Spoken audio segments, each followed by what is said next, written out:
الحمد لله رب العالمين والصلاة والسلام على خير خلق الله محمد وعلى آله وأصحابه الكرام وتابعيهم بإحسان إلى يوم الدين. أوصيكم عباد الله ونفسي قبلكم بتقوى الله وكثرة مخافته، فإن التقوى شعار المؤمنين ودثار المتقين، ووصية الله تبارك وتعالى في وفيكم وفي الخلق أجمعين. وشويسكام فرماشت پیغمبر خواه صلى الله عليه وآله وسلم فرماو إن الله طيب لا يقبل إلا طيبا. خواه جل جلاله پاكا و تنها پاكش قبول کرو. پاكي كي فرين ديننا هل لا يوتماشا كري پراجة جواني و پراجة پاكي كسي إيماندار پاك كرونا پاك ورو بپاكي جيو و پاكي مرو بپاكي زينبو. إمام الشافعي باسو الدنيا ما بيكرو كيونجا سر مذهب جوركاو عام منطقة وهورامان وما إنا مسرو مذهبه فرماو من نظف ثوبه قل همه. هر کسی جلکش فر پاکو خوانه دائما کرو پاکشا کرو. من طاب ريحه زاد عقله. هر کسی ويج بوش دائما وشبو جوانترين عطر بكاربانو كامش فنا وشاجع عطري أنا بكاربانو باقراني جبو فرماو زاد عقله عقلش قوربو. جاء أصحابك بيغمر أخوانا صلى الله عليه وآله وسلم فريشا فرا اهتمام شادان با پاكو تميزي وشا جلو برگيشا پوشاكيشا لاشيشا جستيشا. فرماو عروة وكرو زبيري قروة وشوري قروة جلكاش باكو تميزة كري فربت جواني كاتي رب العالمين أمرك روبا إيما فرماو خذوا زينتكم عند كل مسجد. إمام الرازي فخر الرازي فرماو خوا دوي كلمة بكار أردن زينة ومزجي نواتن الجواني تابارزن. فرماو الزينة جواني قورة ترى يعني قرب واركانه تو كاتو عبادتنا تو جواني والبارزني أي غير عبادتنا تنش بارزني أشون فرد توكم بي فرد جوان والبارزني باك جوان والرازنيو. فرماو إمام ابن القيم إي زينتيك خواي قوري باس كردن تنها ما بس أنا نيجلك الزينة شابو جا جلل جا بوشاكل جا عطري وكا كريشانا جا مويجويل جا لاشيل جا بالايكال جا سياركال جا هرشي چيو تا قردي گيرو. دي إنساني مسلمان أشون بيشي وازا بزينة و جوانيو بي مزگي باسا. فرماو كاختو ويل باكو تميز جل جوان الكردنا بسنة بأجر بال من يسريو بي مزگي و غيرو مزگي. ورو آني فرماو شي مسجدي تنها ما بس أنا كمزگينك ياجي عبادتي و ياجي وزليل كرديا جوان با أي برو مزگي چن جوان تربي. قرآن أنا خواهي قورة فرفرة بيش باس كردن چني إما جوان جيومي بروا كرده كاتي باسو توري كرو توري يعني فرماو وهجرهم هجرا جميلا.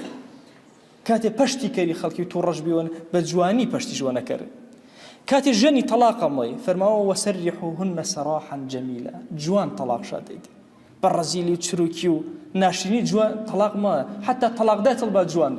يعني كسي مسلمان خاسكش هر خاسي خرابكش هر بخاسة جواني أداشا كرو حتى آتي ويك بيسا مصيبة بجواني ما مالشاني كرو. إن فضل وقورو إدينينا سرماوا أهل السنة إن الرمزشا أشم باق بو باق وربو باق قسكربو قرچي وش باقو جوان بو جيانش قر كردوكيش قر أخلاقياتش قر جواني با. إن يونشا بشفر مهمة كديننا فراموش ما کردن فر باسو زهد و زاهدا ما کردن سرو من برکاو.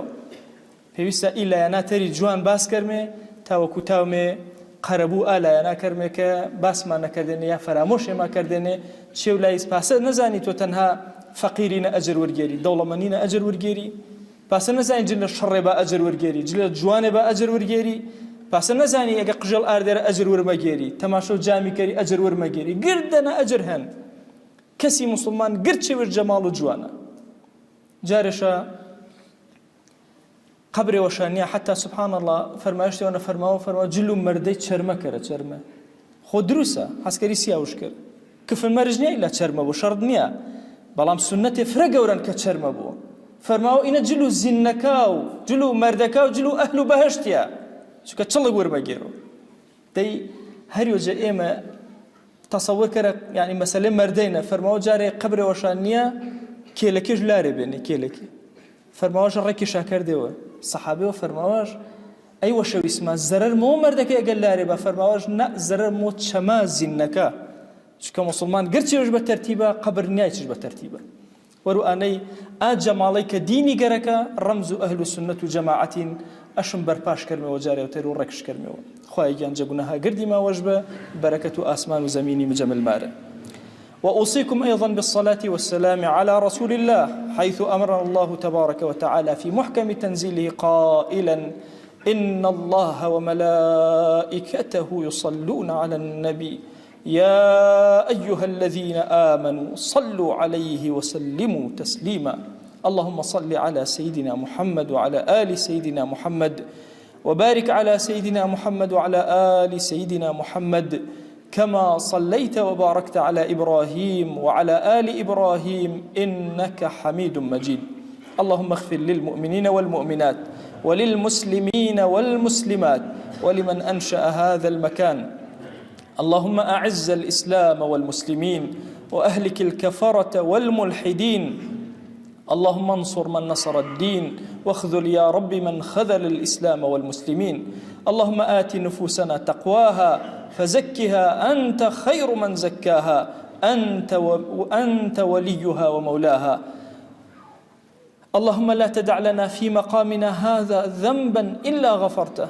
ولا عيبا إلا سترته ولا حاجة من حوائج الدنيا إلا قضيتها ولا مريضا إلا شفيته ولا عاصيا إلا هديته ولا شابا إلا أصلحته ولا أسيرا إلا فرجته ولا مجاهدا في سبيلك إلا نصرته آمين آمين والحمد لله رب العالمين.